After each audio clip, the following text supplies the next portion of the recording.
Defection, in a sense, has been sort of a goal for me for a while. I've wanted to do a larger project for years, really. And I've done things that have been this sort of length before. I have movies that are close to 20 minutes, I have movies that are over 20 minutes, and I have movies that are of this similar quality. I mean, a lot of people reacted quite positively to some of the things we've done recently with English Mealtime and Ryan vs. Wild, and some of the things I've done within the past year that have been this sort of quality in terms of video production. But I've never really fused the length and the quality together to make something like this. And I think that's really what Defection has been. It's been a culmination of everything I've done in the past 5 years. And to me, that means something special.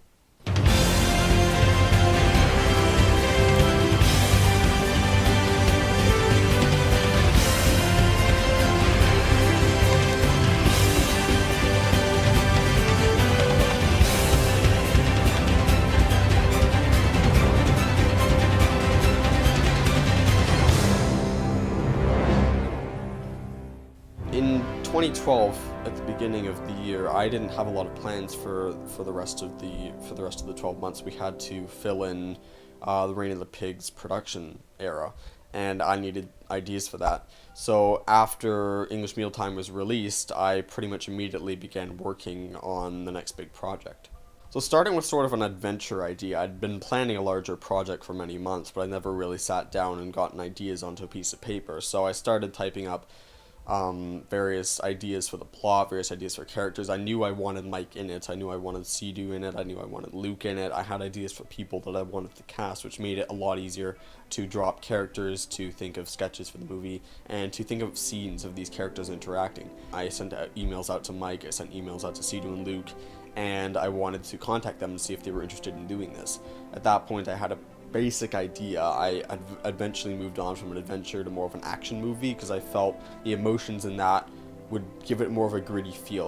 That was the movie I wanted to make. I wanted to make something that had a little bit of a darker feel. I wanted to make sure I was able to do it. So I made sure to scale down the plot so that it would be practical for me to actually produce. At that point, I needed to decide, well, when are we going to release this? When do I actually need to start planning? When do I need to make a schedule for this movie? Because I needed to start shooting pretty soon, it turned out. So that gave me a reasonably large window. Again, this was end of January, beginning of February, and we had a good 5 months to get everything shot and released. At that point, it seemed like a really good amount of time, and it was, if we'd planned better. So by the beginning of February, I already had a script that was nearly done, to be honest, and storyboards and shot lists that was half done at the same time. It took a lot longer than I'd hoped to actually get things rolling, and by the point that we did, it was pretty late into the season, and I was not quite as happy as I wanted to be with the timing of everything. By the time April was already upon us, I realized, okay, we need to get all these props and things sorted out. I had Matt work on the Steadicam for the video, and he did a really good job with constructing that and getting that ready actually quite quickly. In the end of the day, we had it ready for all the shots that we needed it for. Another thing I needed to do is make sure I had the guns for the video, so I decided to go ahead and buy some airsoft guns. We went down to Canadian Tire, and we just spray painted over the clear parts, just because if you're in a movie you don't want clear guns. That doesn't really look that realistic, so we wanted to make sure that it was as realistic as possible on screen. Once we'd finally gotten all the props down and all the equipment ready, it was time to begin shooting. That was a little flip video thing. No, not my character. I already guessed it. Good job. Okay. I'm eating poutine. Hi. It's not even a business scene at all. Like, So I had Chris and the gang in the communications technology class at our school just to film this sort of laboratory scene where our hacker character, Clarke, is receiving a call from Ford. Alright, ready? Yeah. Hey, is that...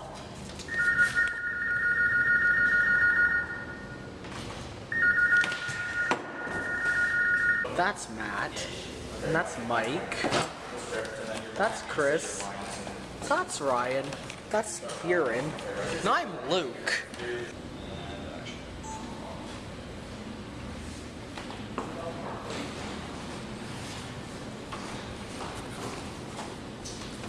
this was definitely the easiest one to shoot overall. The only reason I didn't like it is we were really time constrained on this one, because we had the 45 minutes of lunch to get it done, but we were constrained by the fact that, of course, people showed up late and people had to leave early, and there's a lot of scheduling stuff that I definitely learned through the experience of just this one shot of getting things done. I don't have bronchitis, though, which is good. A civilian is Oh, wait. 7D is camera dolly right on pile of hardware. E is computer screen from over the shoulder of Clarke, and he wakes up. Well, you have a camera dolly? Yeah, we have a camera dolly. Let it rain like twice or something. And then basically, once you hear it rain, then you kind of basically kind of wake up and stuff. Ryan is organizing. Wake up and stuff. A couple of days later, we needed to get down to the Cheshire Cat Pub to shoot the bar scene with Dennis, or aka Korsakoff. You kind of like slam one down onto a table and the watch. Oh yeah, you hear that? That then just slams right in front of us. Not right in front. Oh. Make this one obviously. Unless you want to. Well, just slam down an empty one basically. That's all we need. Your bum. You ball boy. I'm not the one to Wrong bombs. person. I'd contacted the owner a few weeks beforehand to ask him about using his pub, the bar scene for the sequence. He came back with an email saying, you know what, we'd love to if you guys want to come and bring your crew at some time, and we'll get this set up. Or a tripod. It's got this thing. Look at this. It's a block of wood on some like metal tubing. Okay, and then we have a weight at the bottom. Look at this. It's pretty professional. Ghetto tripod right there. So we had to get up, pretty early and be in there for a decent time. Luckily, the overall shot only took about half an hour to actually get done. You think it would be best to leave now?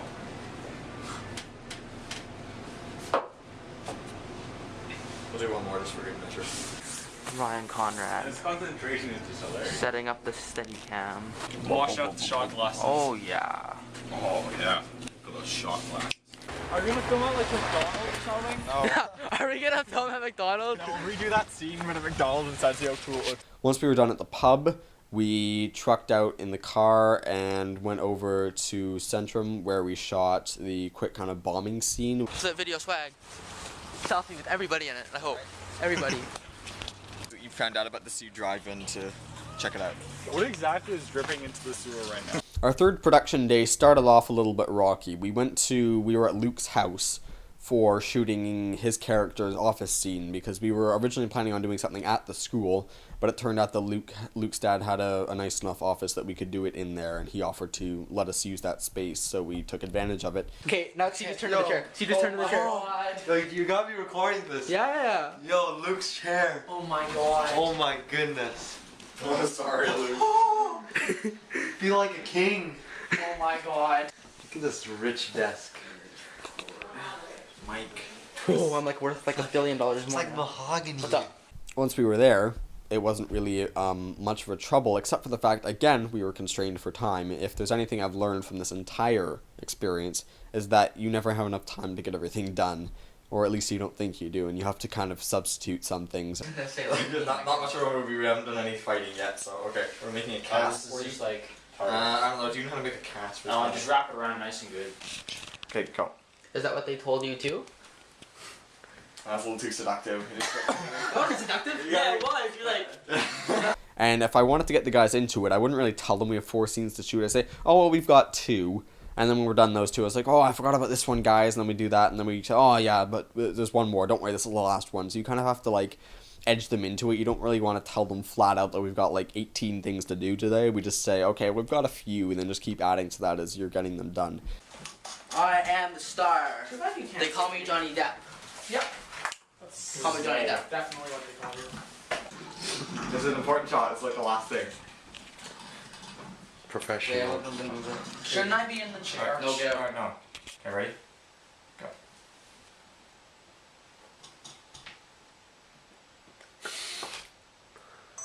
Go.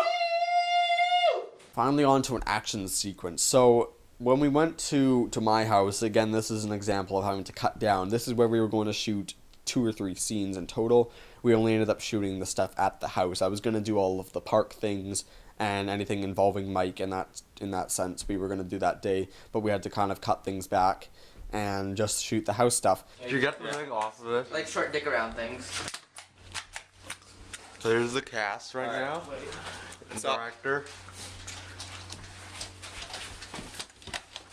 2 guys. Alright.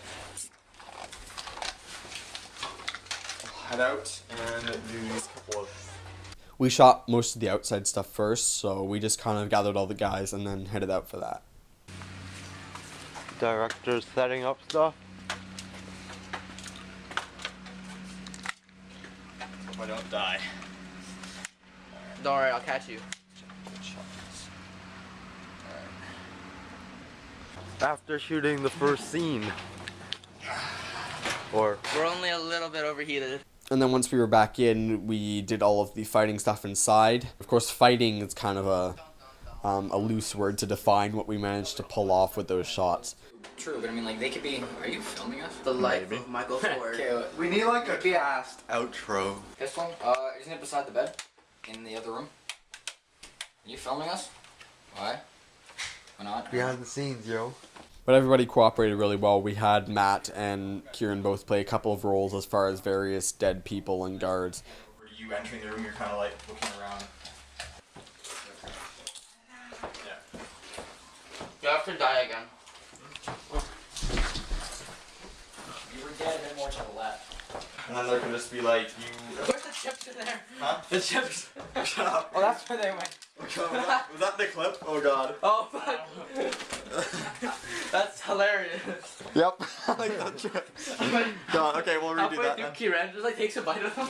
Okay. Dude, Go put him on the side of the I got it. Here, grab it. So a week later, we're looking at the Saturday, one of the hottest Saturdays in May, and that's the day we decided to go outside to shoot this chase sequence. They're like, Bike out of the way. yeah, So am I just like frantically looking back? Yeah. Alright. Go.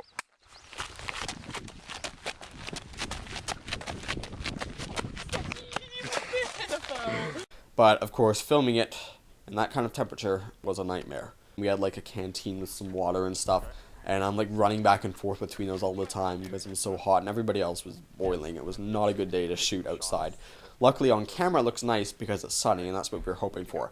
Anyways, the best part about this day, before Connor showed up with his car, because we did all of the kind of running stuff, any shots where you see just the running and the guys and you don't see a car, we did all that stuff before Connor showed up with this car. We just went to this kind of old gravel road out in Clarke, so we didn't think anybody was going to be down that. But of course, It's actually a car, like what? an actual car showed up. I didn't even see it. Matt noticed it first, and then this car drove by, big Hummer, and then it stopped on the hill, you know, half a click away from us. So we're looking at this and we're like, why is this guy stopped? And eventually we decided to keep shooting, but then his wife shows up in another car, and we're not really sure why, but she stops and gets out and asks us what we're doing, and we eventually figure out that she's concerned we're using real guns because these things are painted black. So she thinks that we have real guns, and that's why her husband apparently called her in. Some guy. Okay, that's the last car of the day. That's Damn, clearly man. never gonna be. These are like real guns because he's. The whole experience of, oh, are you guys using guns? No, don't worry. And having to like scare some local residents, and we should have jumped at them and say, yeah, they're real. Get out of the way. No. But like, did you actually do something, or did you just say no? When? Like when she's like, those I said they're airsoft. Yeah, I said no, they're not. I should have filmed that whole thing. That would have been hilarious. Yeah, you actually. Granny turned it on while she was there. Okay. Like actually like. Okay. Getting set up.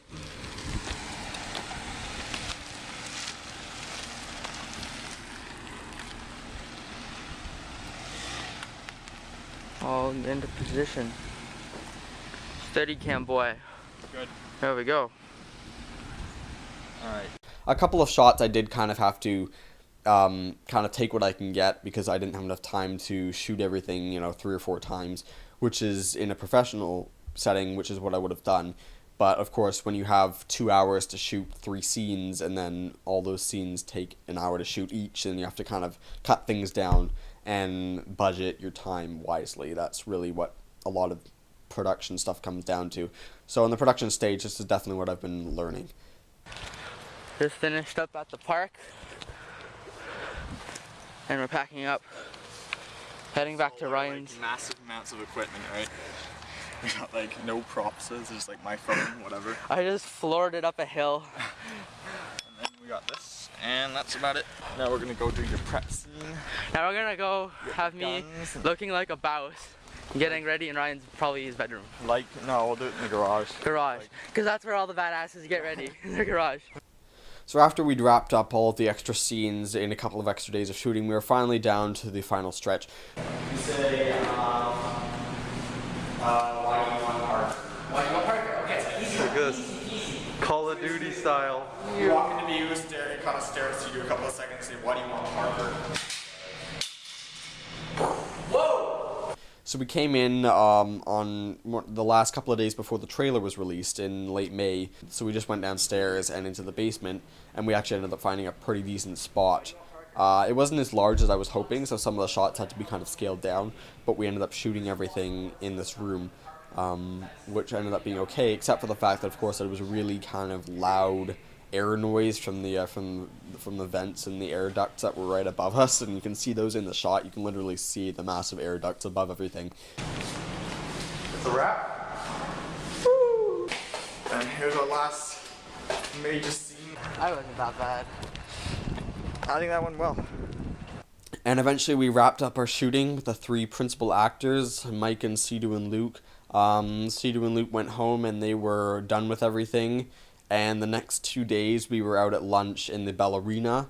We had a lot of fun shooting this because at this point it was the end and I was done with most of the major scenes. So we ended up coming in on 2 different days to get everything done. This guy let us in to shoot this, and his boss was kind of concerned that we should be shooting this in there, and he was really cool about it and saying, oh no, don't worry guys, those real guns, and we're like, no, and he's like, oh, that's a shame. So it's like, he was totally cool about us going in there. Anyways, the first day you might see a lot of scenes were really dark, and that's mainly because we were shooting and we didn't decide to turn any lights on for some reason. So that's most of the stuff without Calvin and without Danny and when it's dark. And then the next day we came in and shot again.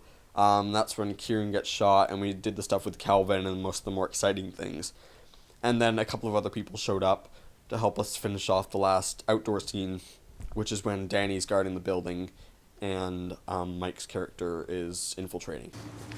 And you're talking about It's starting to rain, and we are heading back as fast as we can, except not really because Been a long ass month worth of filming. and a lot of editing. A lot of editing is Done by gonna. yours truly. I got a lot of editing. Yeah, you have. That was Shite. Ryan's part. Yo, if you need another computer, I'll contribute my MacBook. Finally, we were down to just editing, and by we, I of course mean me. This is really where I had to step up and wake up, because I was not getting a lot of sleep. My editing schedule was worse than, again, I had hoped, because I was planning this right around summative exam time, just a perfect time to be trying to cram a movie, and I have to finish summatives for like every single class. So I started kind of scaling things back gradually, which is why the effect didn't turn out as well as I'd hoped in some cases. Things that I'd done kind of a week beforehand, the car explosion I liked a lot, and some things turned out okay. Eventually, the muzzle flares and things I kind of started giving up on, so you'll start to see things kind of deteriorate depending on when I edited the sequence. Last scene I was editing was the mainframe scene, the last scene with Luke and with Mike, etc. And I was doing that on the Wednesday night, and I don't know how late I was up, but I got pretty much no sleep that night. I'm not disappointed with the way the movie turned out. In hindsight, once we released it, I think everybody really enjoyed it. And everybody working on it seemed to have a really good time. I know some people, obviously Mike put in a tremendous amount of work as far as coming out for literally every single shoot so that he could be there, and you know, Sidhu and Luke doing some of the behind the scenes shooting, some of the major guys who were really there getting a lot of stuff done. And once we released it, people liked it. And in the end of the day, I enjoyed the movie, and everybody else seemed to enjoy the movie as well. So my 2 main goals, which were making sure that everybody liked it in general, those were accomplished. One of the things I had to get out of the way was going to Artifacts. And this is the sort of professional artist gala that actually only just begun this year and is hosted by this company Explorium, or Prototype D, which is a film group in Ottawa. They put together this event, Artifacts, at the National Art Gallery, which me and Mike were invited to to have a booth. So we set up a kind of Smiling Pig Productions table with a couple of computers to show what we'd been doing, and the fact that they were this impressed with this stuff really motivated me to keep working on more stuff and made me want to do this behind the scenes video to kind of showcase what we'd been working on. I am most concerned with the fact that other people actually enjoy it, but possibly more than that is the fact that I actually gain something from it, as far as not only a video to show people, but as far as something that I can look back on as an experience and as a lesson for video production. A week later, we had our cast and crew party. I invited everybody out who'd been working on the movie to come and speak with us and to just kind of hang out and thank everybody for working on it. We showed a couple of the earlier Smiling Pig videos, and of course we highlighted Defection. We had some cool decorations up, great dinner, and everybody seemed to pitch in enough that it was a really good event. So of course we had a lot more fun in the sense of just kind of goofing off and gaming than we did necessarily watching the video, but just kind of having some fun and thanking everybody for putting so much work into this was really important for me. And what doing this behind the scenes video tells me is that there's a lot more to making a movie than I necessarily experience while making the movie. Looking back at all these clips and remembering, you know, the funny times, the people that thought we had real guns, the people that wished we had real guns, all of these things that kind of contributed to a cool experience in the experience sense, let alone what it comes down to as far as kind of career opportunity and learning about making videos from beginning to start. This is the first time, again, I've done something this large, and working on it with all these people from all the way back in January now to the release and beyond. It's been such a crazy journey. Defection, which by the way was originally named Torque because that was the logo and the name of this kind of corporation that you'll see scattered around the movie a couple of times, but it wasn't made that prominent. I just hadn't come up with a name yet, and it wasn't actually until the night I'd released the trailer, night before obviously I released the trailer, that I actually came up with a name for this movie, which was Defection in the end, because I needed something that was short enough. I didn't want a long named movie. I didn't want, you know, some really long, ridiculously named video. I wanted something that was going to be short enough that people could remember, and something that was going to be short enough that people would associate with the movie and what it meant. And it's that whole idea of you're not sure who to trust, and you're not sure what to feel at sometimes, that make it kind of an interesting watch in some ways. But the legacy of Defection for me is really highlighted by all of these tiny moments that have made it such a really cool experience. And again, learning about making a video, learning about scripting things, learning about timing things in both planning and in video editing, and about how to get effects done, and about how to organize people. And at the end of the day, maybe even beyond that, it's a cool watch. I like going back and watching my movies and seeing how I've done things in the past and how I plan on doing things in the future. So of course, Defection is maybe sort of a stepping stone. Will I do a second? I guess we'll see. You know, a lot of people are dead, but of course in movies, death isn't always quite eternal.